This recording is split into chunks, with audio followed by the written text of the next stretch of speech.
Okay, excellent. Welcome, everyone. So my name is Professor Jeff Klausner. I am the principal investigator for the Fogarty GloCal site at University of California, Los Angeles, and a member of the what we call the leadership group, which is represented by the four larger UC campuses: UCSF, UC Davis, UCLA, and UC San Diego. And I'm the lead on what we call the Career Development Series. This is our second year, and with feedback from the fellows, we continue to refine and try to improve upon this. Basically, it's a monthly 1-hour webinar series. Paul, can you bring up the schedule slide, please?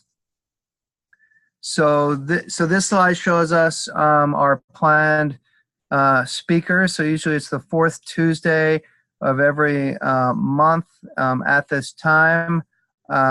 We've tried to give greater representation to non-physician scientists, but we obviously have several physician scientists, and also to individuals who work in international settings, because we have a fantastic mix of fellows, both international fellows who current careers are in international settings, and also those who are have a primary affiliation with a U.S. medical or research center. So in October, we're going to have Dr. Conrad, who's our lead from UC Davis, who's a professor of veterinary medicine, Dr. Conda from Cayetano Heredia in Peru, who also has an appointment at UCLA, who's an infectious disease epidemiologist.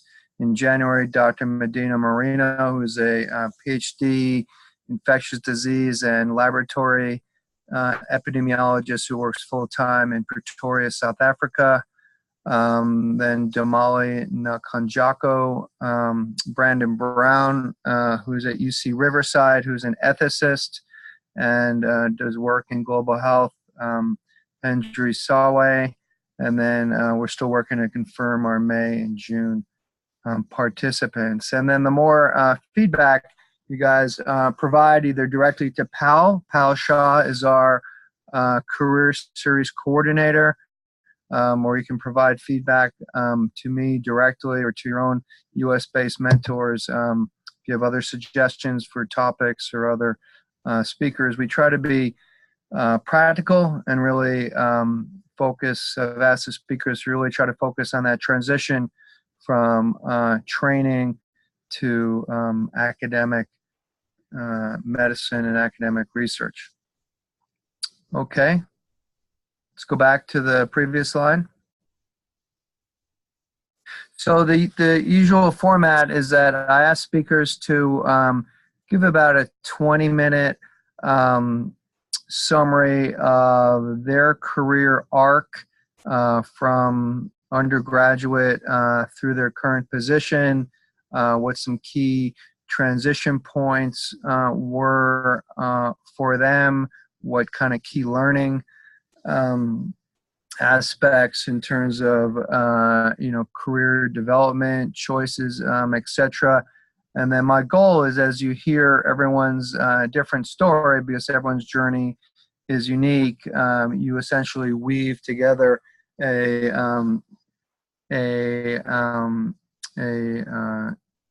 quilt of different experiences that you can learn from and adopt as you're on your own journey. So, Paul, is everyone online who can hear us or hear me okay, or do we have any communication problems that you're aware of? Not that I know of. No one has reached out to me about that. So I think we're good.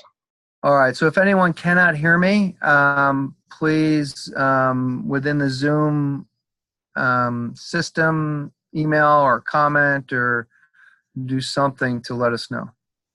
I just mention it in the chat box if you cannot hear anyone talking. All right. So I'm not viewing the chat box, but you can view the chat box, Paul. Yes. Okay. And then if anything comes up in the chat box, obviously, please disrupt me and let me know. And if people have any questions, they're encouraged to interrupt and to pose questions. Try, as every lecturer always says, try to make this as interactive as possible.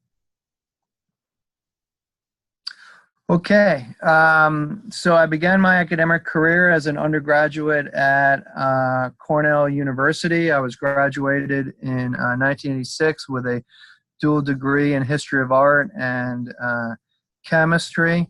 During that undergraduate experience, I did spend a semester, which is about 4 months, working in Peru in 1985 as a assistant to an archaeologist, and that was essentially my first introduction independently in international setting, and that really was kind of the initial trigger that gave me some direction in terms of health and global public health. So from there, I went to Cornell University Medical College. I did a 5-year program because I did an extra year where I worked for the US CDC in Kinshasa, Zaire. So in 1989 and 1990, after about 3 years of medical school, I was a little bit fed up with the focus of my classmates who were mostly interested in what I call the 4 O's, which at the time were orthopedics, ophthalmology, OBGYN, and other. And at this New York City Medical College, the main focus was on remuneration and private practice at the time. So I took a year and navigated through Tom Quinn at Johns Hopkins University, Robert Ryder at UNC, and he's been at Yale, and then Jonathan Mann, who some of you may have heard about, who was the founder of the WHO Global AIDS Program, but at the time he was the program director for the Project SIDA, which was an AIDS research project in Kinshasa, Zaire. So I basically showed up there as a medical student without any real project or specific plans. And as you know, or you're learning in the international setting, the first thing that happens is nothing happens. So it does take a long time, and you have to be very patient for things to get started. And over my career, I've learned that the pace of activity, research, administration, the things that need to be done work very differently in different settings. Some are very efficient, but many do take a long time, and part of that is cultural, part of that is related to capacity, and it's just something that we all have to appreciate those differences in different settings. So my project there was looking at the household transmission of Mycobacterium tuberculosis, and the hypothesis was that people who are co-infected with HIV and TB may actually be more effective transmitters of TB to household contacts than people who were just singly TB infected or HIV uninfected. So we actually did a epidemiologic study, and we looked at about 1,000 contacts of people co-infected or single infected, and actually found no difference, and if anything found that the family members of people who were co-infected had a lower rate of TB exposure and infection, suggested that people co-infected with HIV and TB were equally or less infectious. And now we know actually biologically that people co-infected with HIV and TB have a little bit lower TB bacterial burden, tend to have fewer granulomas and cavitary lesions, which make them less infectious. So that was, a very interesting kind of study for me. And then I also worked on other kinds of projects as needed as a medical student, related to training people on epi-info and computerized data management. Then from there, I went back my medical degree, and then became a resident at NYU Bellevue Hospital in the early 1990s. And right about that time, this was about 10 years after the introduction of HIV into New York City. So as you know, with the incubation period of HIV leading to AIDS, it's about 10 to 12 years before people develop AIDS. So this was about the peak of the actual clinical AIDS epidemic in New York City. Large public hospital, huge burden of people dying, mostly young men dying from AIDS. At that time, this was before the discovery of combination antiretroviral therapy, particularly difficult time clinically. At that time, there also was a simultaneous epidemic of multi-drug resistant tuberculosis in New York City. So with my prior TB work, I was particularly interested in TB and AIDS and that overlap. And then also at that time, I was able to volunteer with a research project, basically by recruiting patients into a study of AIDS and TB that was being conducted at Rockefeller University.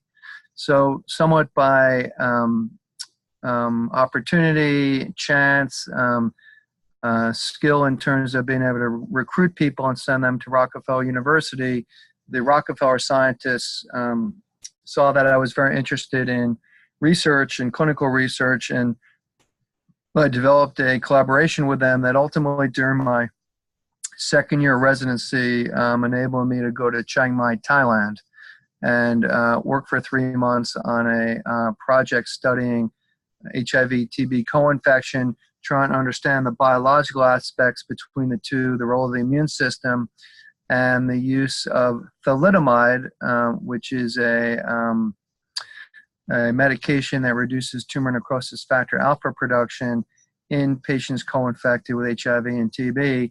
And it was very interesting at the time. We found that the use of thalidomide was associated with substantial clinical benefit in patients co-infected, and we're about to embark on the use of thalidomide for AIDS treatment.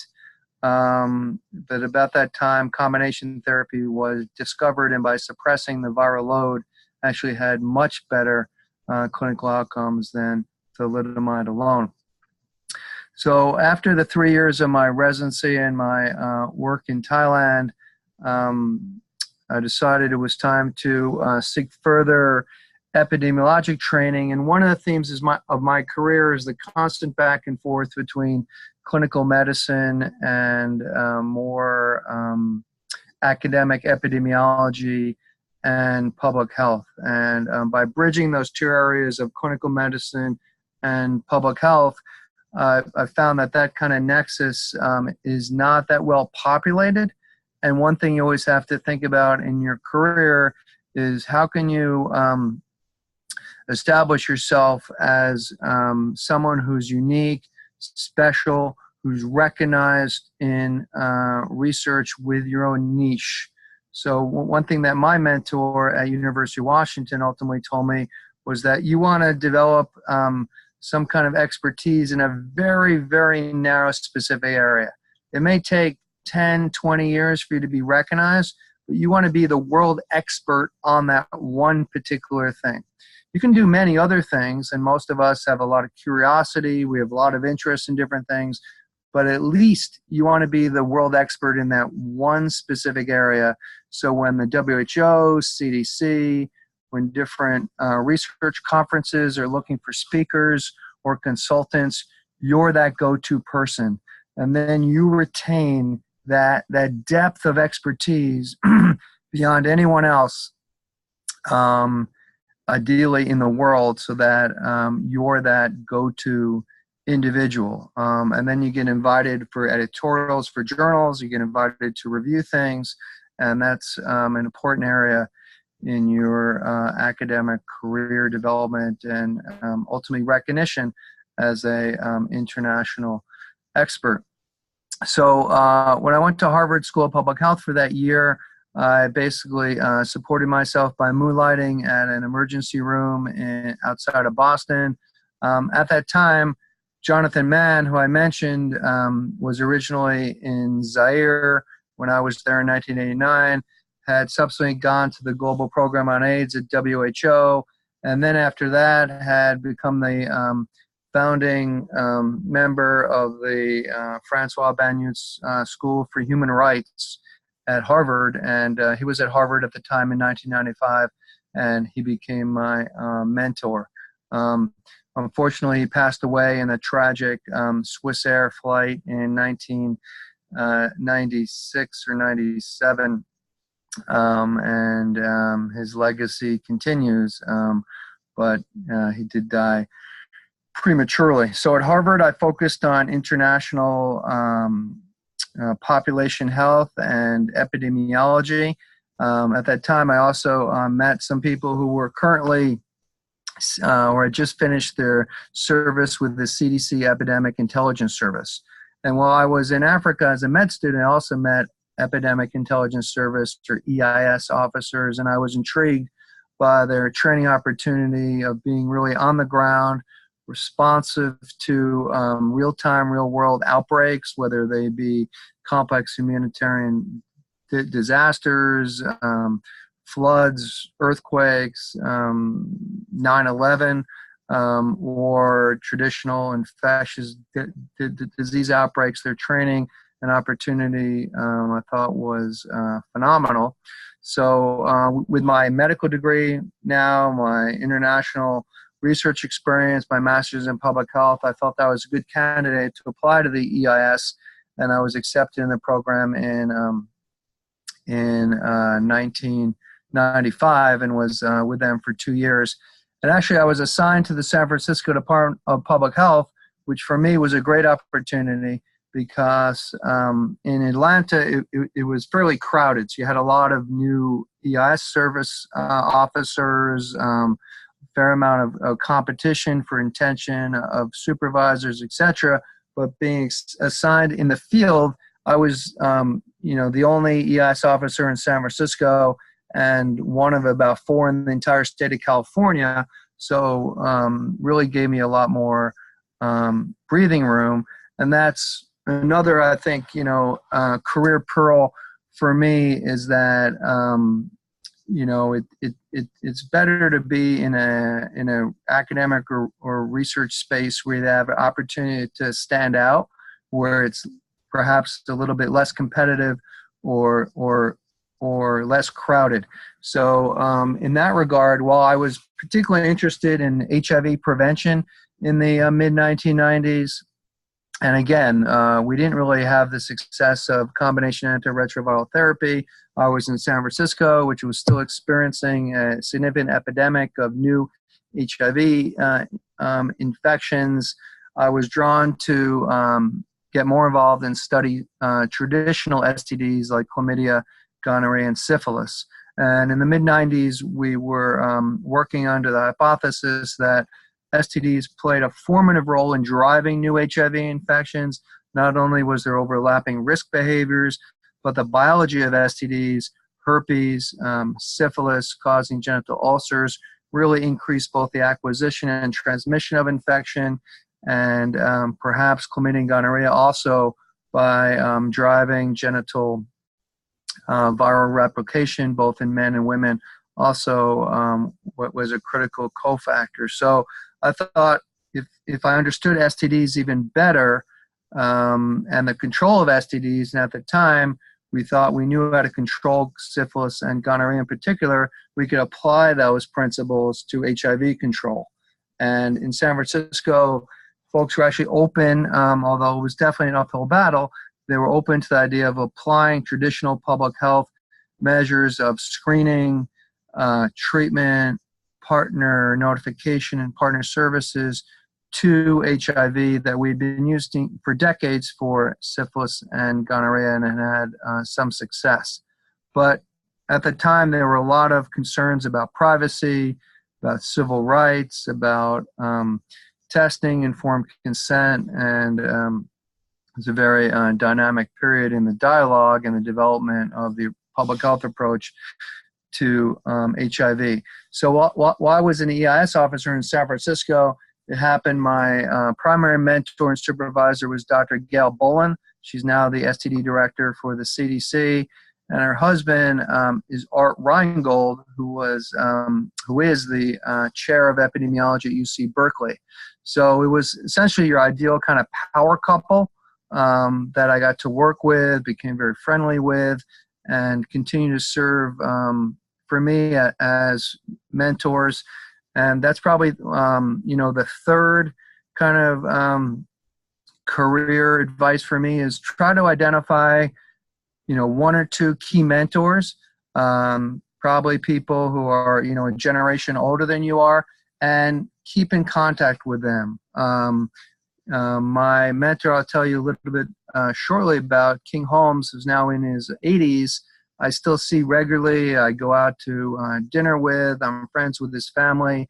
But it's the maintenance of those relationships over time and over years that can be really beneficial for your career from a selfish standpoint, but also are particularly enjoyable for you over time, and also because these mentors have invested in you, they do like to see your productivity and your advancement in your career. They like to hear about your successes, and having an independent non-family member who's interested in how you're doing is food for the soul. So I always found it very helpful to stay in contact. And there's really only maybe one or two people like that in my life currently that I have ongoing contact and communication with. But it's important to find that person and maintain that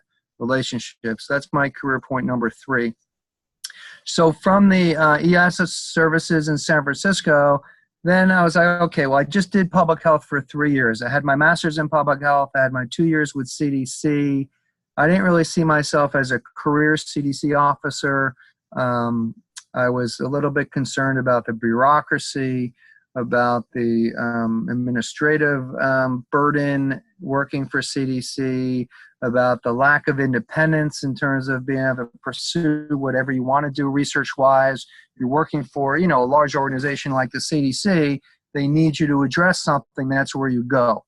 So you're in another man's army, essentially, which for many people is great. It takes away a lot of the frustration and concern about independent funding, about the uncertainty with your career, but everything is, of course, a trade-off. So that's why I left government to go to University of Washington to do my infectious diseases fellowship. And there, my mentor was King Holmes, who was kind of one of the founders and principal leaders in STDs and STD research, treatment, management. Had done tremendous work in the 1970s, 1980s, the author of the massive textbook on STDs, and it was a real privilege for me to work under him and learn from his experience. So my plan was to be at University of Washington for a traditional 3 or 4 year fellowship, get early funding, a K award or early career award, and go on to become an academic investigator, clinician, administrator, the quote triple threat, and everything would be great from that point forward. However, about 6 months into my fellowship, I got a call from the San Francisco Department of Public Health, where I'd been a CDC ES officer, saying, Jeff, your former supervisor left. We'd really like you to come down and take over this part of the health department and serve as our deputy health officer and director of STD prevention and control. And I was like, wow, I'm basically just a fellow. You have this sense of, well, at the time we didn't have a name for it, but now I can look back and say this idea of like imposter syndrome, who am I to, have this role as a director of STDs for the San Francisco Department of Public Health, in the midst of this very, high burden public health epidemic around STDs and HIV in San Francisco. And I felt like, I'm at University of Washington. I'm really in a great groove here. I have great colleagues, fellows, mentors. So actually, I said no. I said, thank you for the opportunity, but no. Which is probably the only time I've ever said no in my life. And then 3 months later, this is about April, my first year there, they call me back again. They say, Jeff, listen, we really would like you to come down here. We've looked around. We think you're a great fit for this position. What would it take to have you come down here? Now, that's probably, the most beautiful words you can hear when you're trying to think about new positions and you're negotiating a new job, is when someone says, well, what would it take? So then I was like, wow, okay, what would it take? I'd like an academic appointment at UCSF. I would like to attend in medicine and infectious diseases at San Francisco General Hospital. I'd like to be able to do research, including international research. I'd like to see patients in the clinic in addition to my administrative roles. I'd like to have a deputy who's strong in administration and budgets, etc. And everything was yes, yes, yes, yes, no problem, no problem. So then as you're negotiating, you keep hearing yes, yes. You have to think, okay, well, what else can I put on the table? So somewhat jokingly, but with some seriousness, I said, well, I'd like a parking spot. And they said, a parking spot? I said, yeah, I want a parking spot in the basement. And I knew in San Francisco, parking is always a nightmare, and how easy can it be to get a parking spot?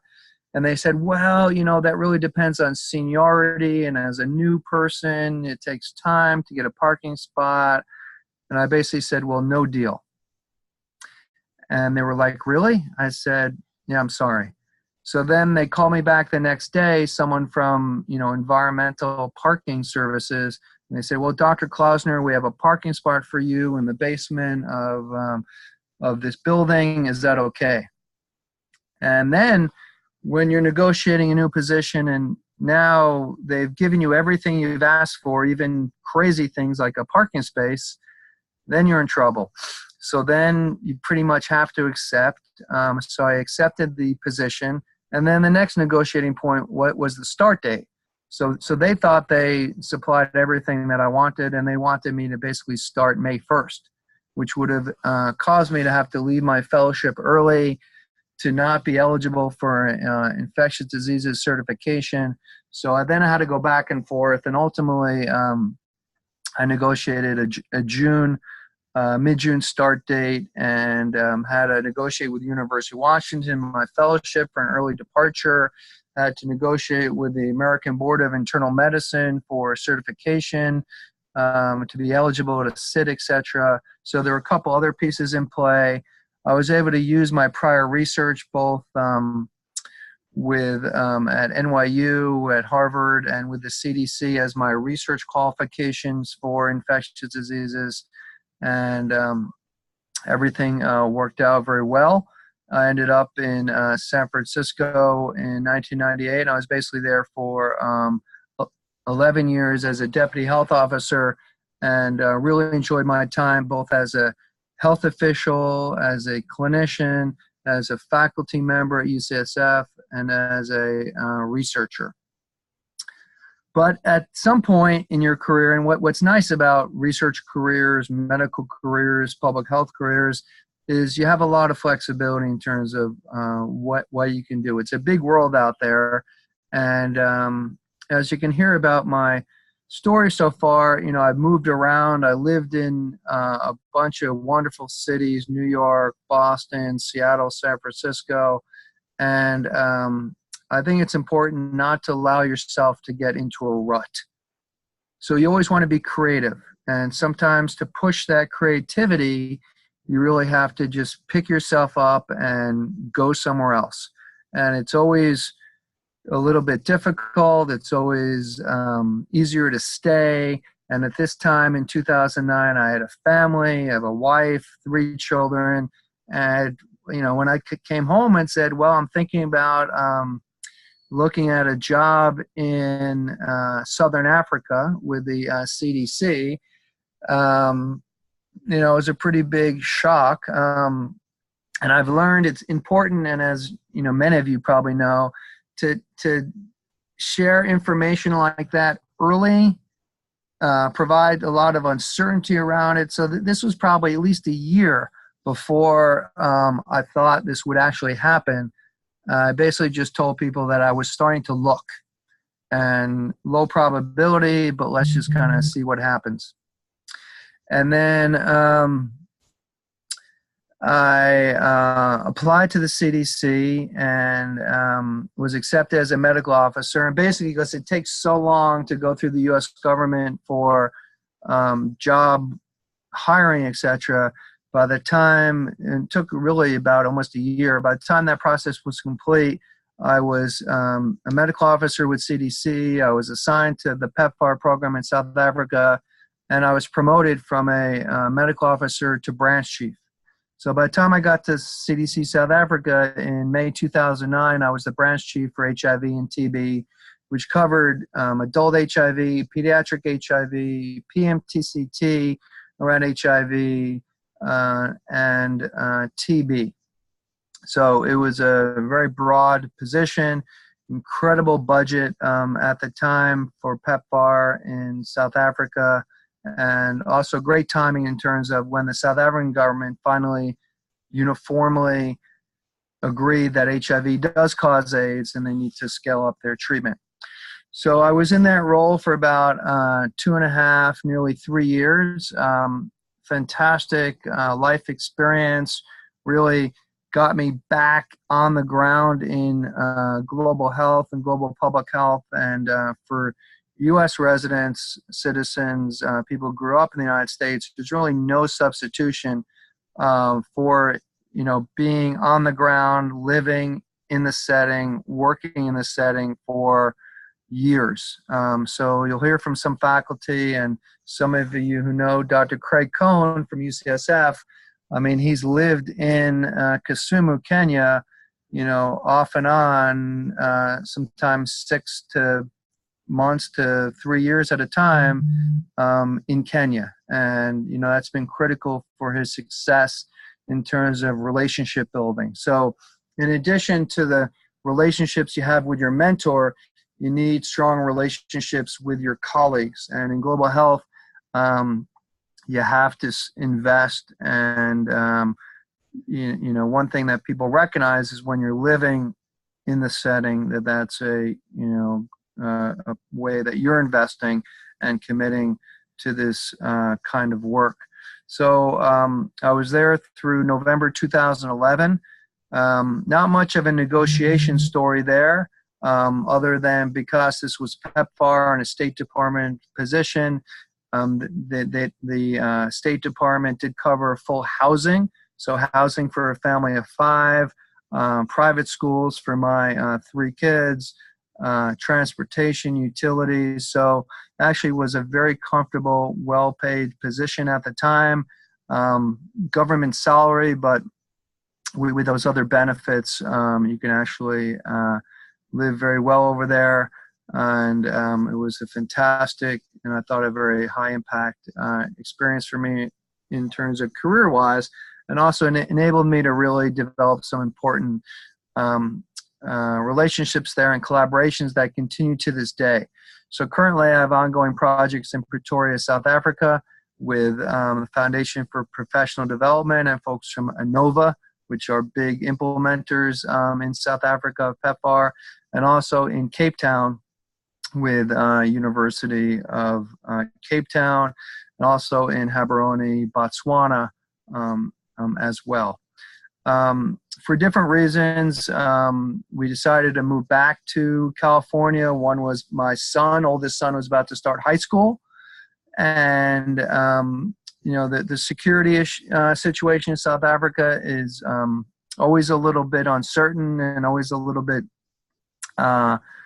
concerning. So we moved back in 2011, and then I had to start a whole new process of resigning from CDC for the second time in my career, and then applying and seeking academic faculty jobs in California.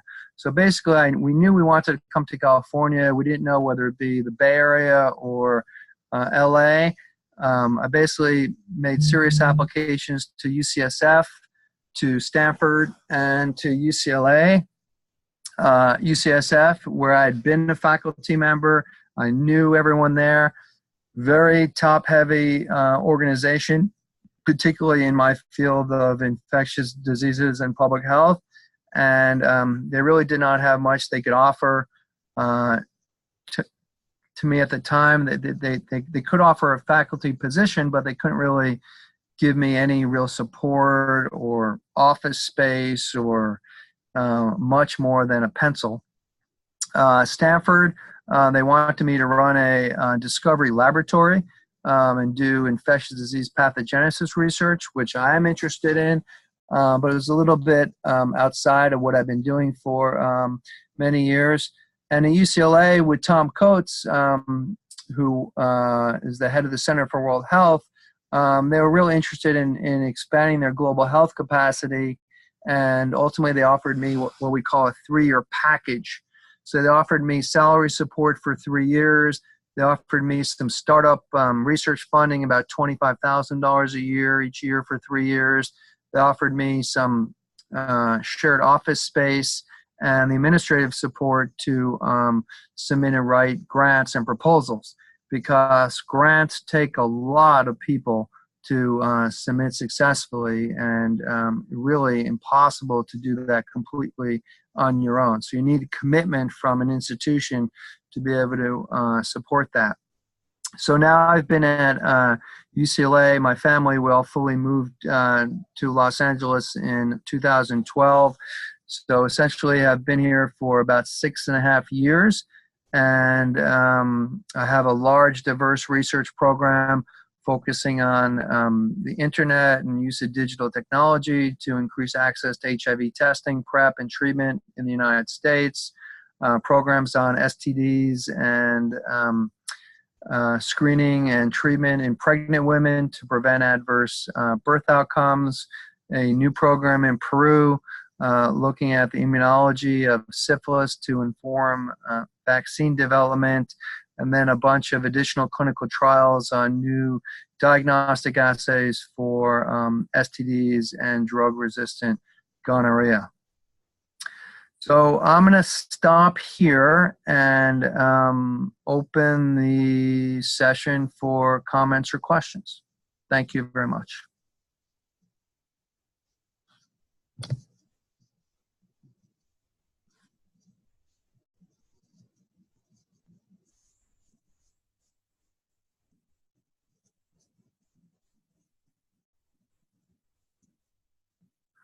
Hey, pal, are there any questions we can elicit? If someone can't, if someone's in a bad network, please go ahead and put it in the chat, group chat as well. But I think we have one question from Phil. Good afternoon. This is Phil Grinda. I'm in Kenya. I just, listening to your story. Thanks for running through everything.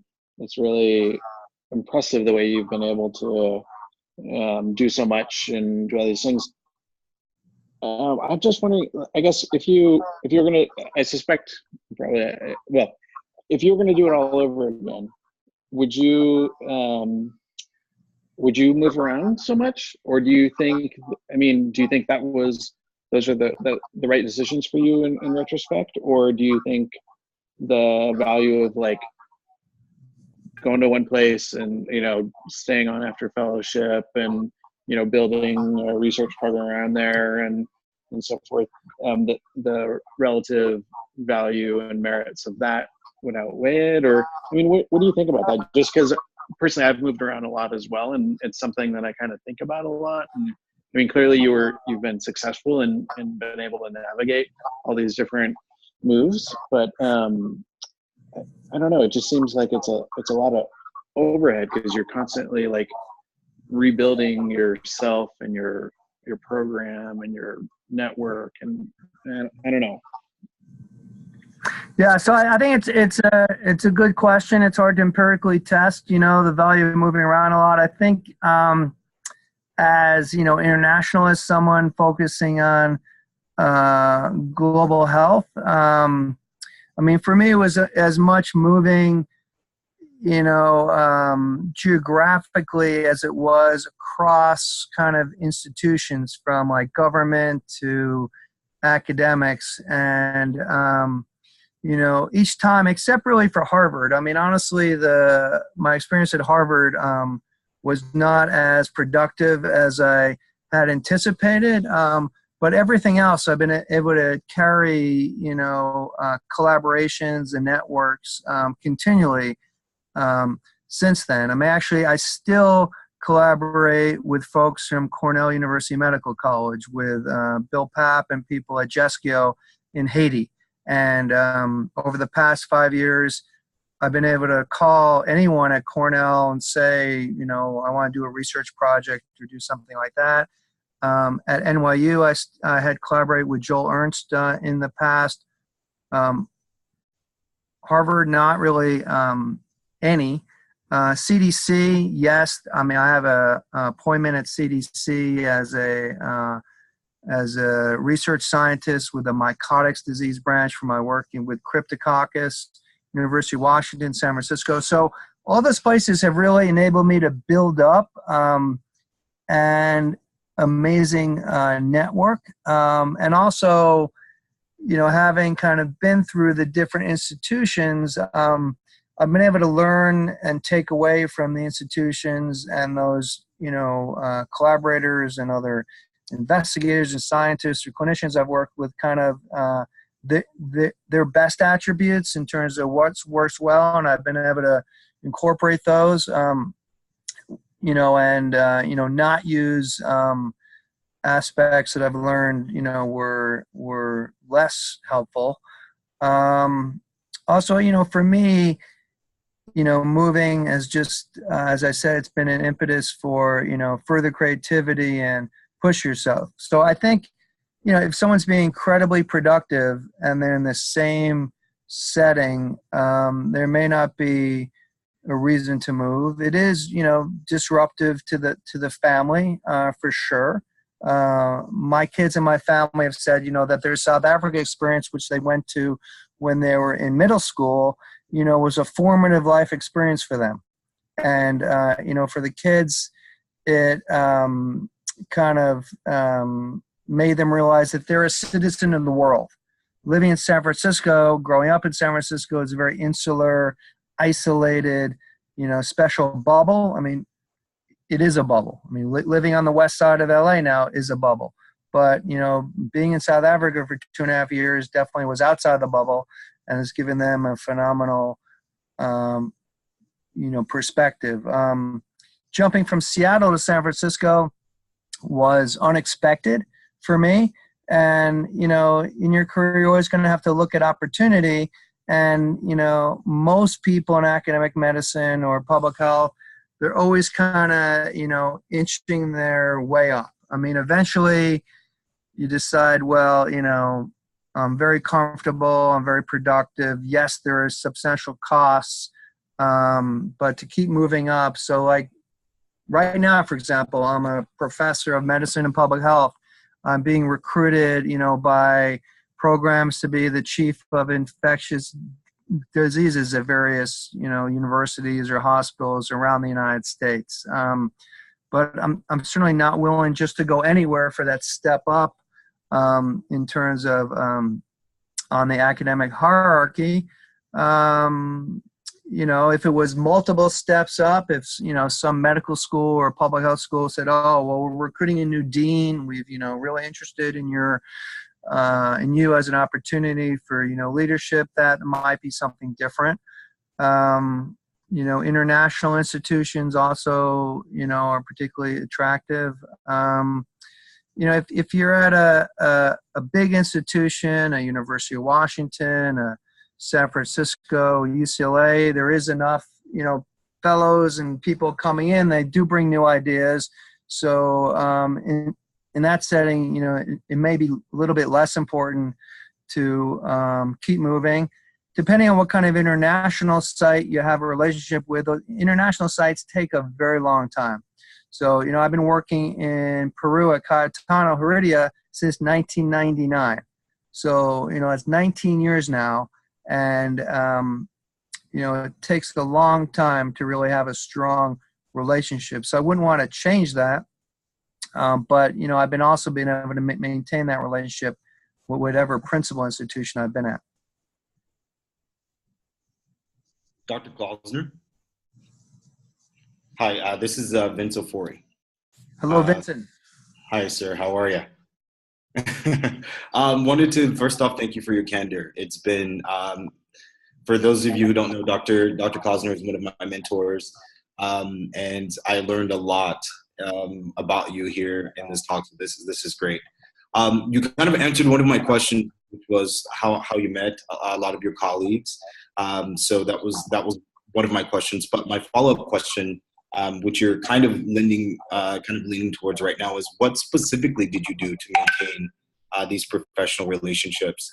You said that when I make a call, people pick up.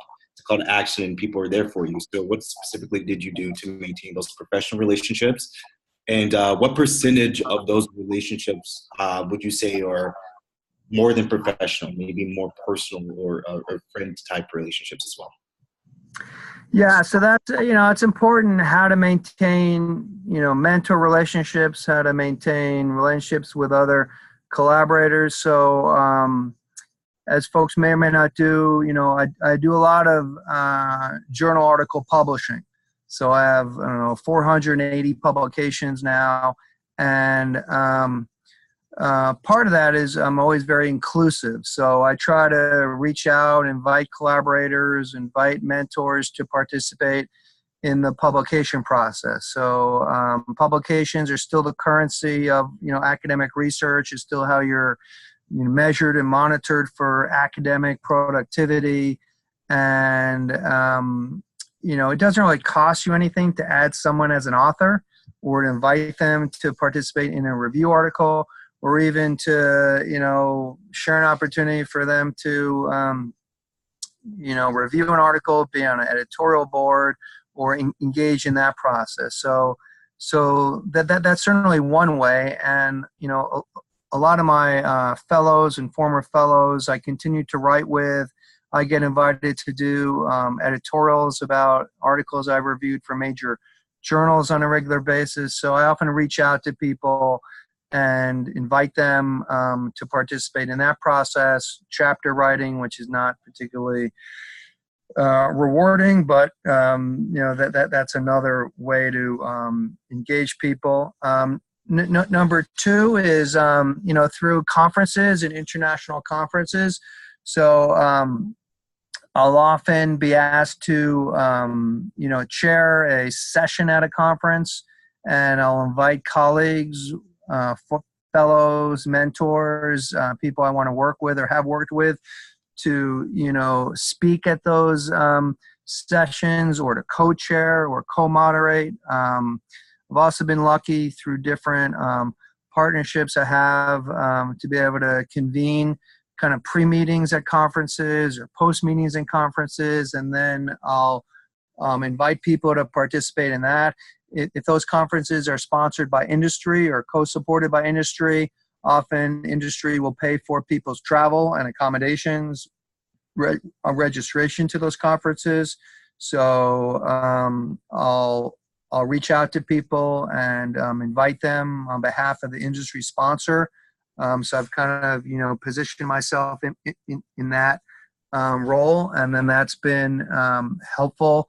And then people are more likely, but then they're going to get some benefit from working with you. So people want to see benefit from working with you. Also, when you give talks, it's always critical. And I mean, it's pretty commonplace, but it wasn't always like this. in your acknowledgments for your talks, show pictures of people. When you're showing a slide with someone else's data or even background with someone's prior studies or data, show their picture, say their name, identify them, right? I mean, we've always heard that there's no more beautiful sound in the world than your own name.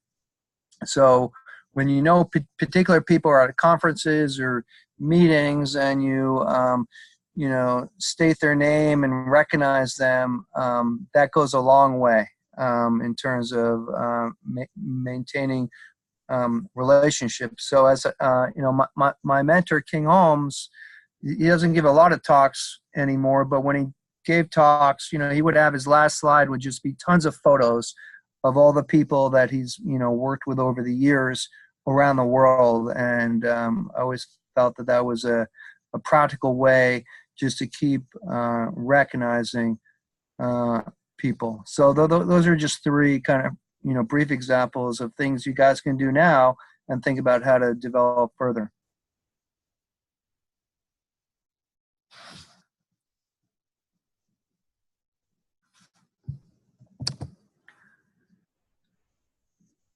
So here is a question from Nelson Kalima, who says, thanks for the talk, incredible career track.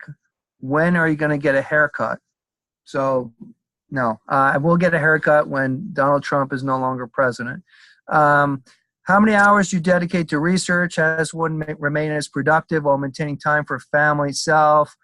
I don't know where my time goes, etc. So time management, that's a critical question. And one thing I learned very early was when I was applying for infectious disease fellowships, and I went to Johns Hopkins, and I met with John Bartlett, who's one of the leaders in infectious diseases. I asked him that same question.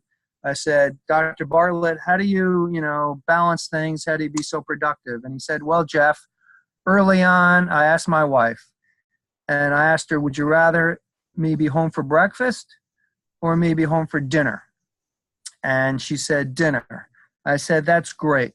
And he said, I get up every day at 4:30. I, do my exercise, eat breakfast, whatever. Then I start writing from like 5 to 7 a.m. And then I start my clinical work. And he goes, I'm home every day by 5:30. And I said, wow. And so I think you do have to, make some, decisions on your time. So, one thing I've always tried to commit is to be home by 6 p.m. We have a family dinner every night, basically 6 to 7 p.m., traditional Norman Rockwell around the table. Everyone talks about their day, etc. And either sometimes I cook, most of the time my wife cooks, sometimes the kids cook, but rarely. And then often I'll start working again then after dinner. Honestly, I mean, most people in my area who are as productive or as busy, are what you might call workaholics. I probably, work every day. So on Saturdays and Sundays, probably going to be doing a couple hours, either emails or reviews or writing or preparing talks or reading or something. So, it becomes an ongoing daily activity just to kind of maintain. And, but it's important that you carve out critical time. And with family, I would say, okay, well, let everyone know, every Saturday from noon till midnight, whatever is family time. That is a gift. And, you don't go to any meetings, you don't travel. You say that is always going to be the family time. And with families, I think, particularly young kids, everyone works really well with a schedule. They know, okay, they have school this time, they have this time. So if they know this is family time, they can look forward to it, they can depend on it, and, don't sacrifice on that. We have a friends kind of dinner every Sunday night. So, it's a little bit, obsessive compulsive behavior, but we have kind of scheduled time when we know we're going to do things, and also know I'm not going to be working during that time. Now at UCLA, I have actually exercise time programmed into my schedule. So you talk about self. So every day from 8:30, except for today, every day from 8:30 till 9:30 is basically exercise time. So I have no calls, no meetings. My schedule is blacked out. I know that's time for myself to be able to work out. So you do have to, I think, put those things in your schedule to maintain family life, self-time, etc. I probably devote 20% of my time to clinical medicine and 80% of my time in research. A lot of time is grant writing and grant reviewing and proposal submissions, as that's what I'm doing now. And that does take a lot of time, and often, late nights. And also I do a lot of work when I travel. So I think we're done. And I want to make sure we stop on time. So it is 9 a.m. I'll be happy to answer any further questions by email or email Pal, but thank you guys very much. It was a great session.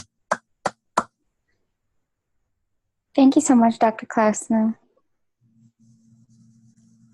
Thank you so much.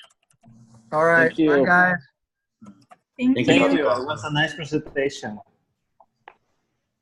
Thank you, and bye-bye. All right. Thank Bye-bye. you. Bye.